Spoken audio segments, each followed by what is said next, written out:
Anne McCaffery's Dragonsong, Fantasy, Science Fiction, or Science Fantasy, by Deborah L. Seeley.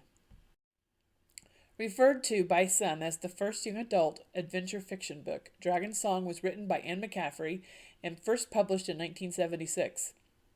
It is the third book by McCaffery set in the fictional world of Pern.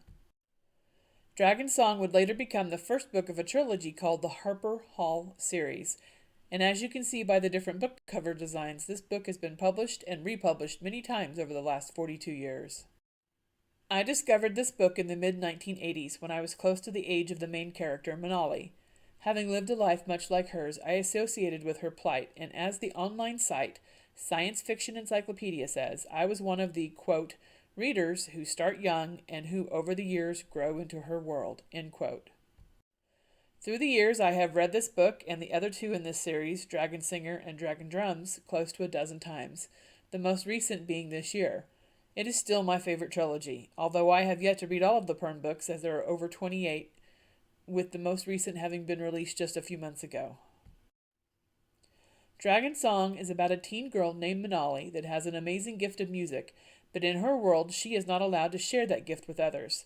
Her father is the sea holder at Half Circle Hold, which means he is of the highest rank in their fishing community, and he is also ashamed that his daughter has the gift of music.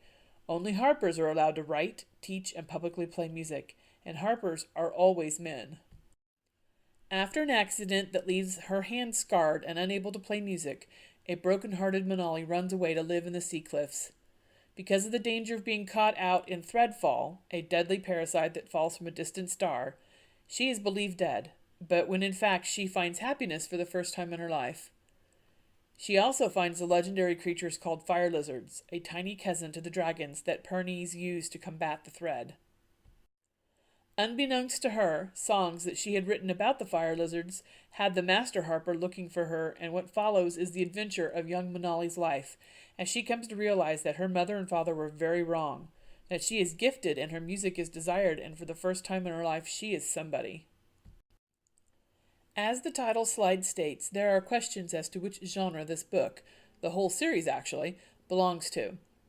Our textbook states that the attributes of fantasy include elements of the magical or supernatural, an imaginary world unlike the world we know, a distant setting both in place and in time, and events and experiences that would not take place in the known world. In Dragonsong, there are dragons that pair bond with their human riders upon birth. They teleport and they travel through time, and there are humans that possess telepathy. Also, Pern is not a real world that we know of. It is set in the far reaches of the universe, far into the future, and we do not have Threadfall nor dragons here on Earth. I think we can safely establish that Dragonsong is at least in part fantasy. So then, what is science fiction? According to Read, Write, Think, science fiction has a few defining characteristics, such as the stories being about science and technology of the future. That technology must be believable, not too far off in the future.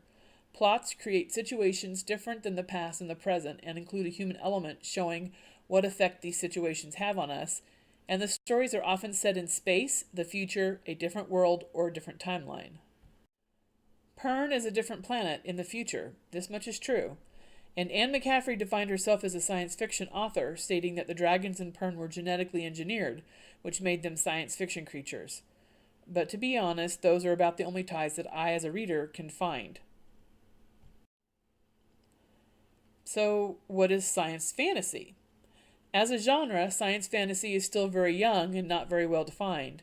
Being as there are many books that fit into both worlds, such as Dragonsong, having this category where the overlapping areas such as settings and the compatible areas such as technology and magic coexisting together just makes sense.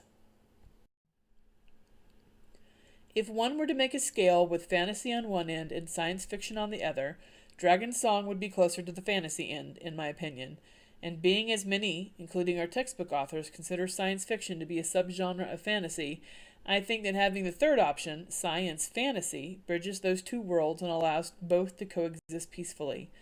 Dragonsong and all of the Pern novels belong firmly in the realm of science fantasy, in my opinion. But regardless of which genre one considers Dragonsong to be from, it is a vastly entertaining book, as are its two companions in the trilogy, and all are worth taking the time to read.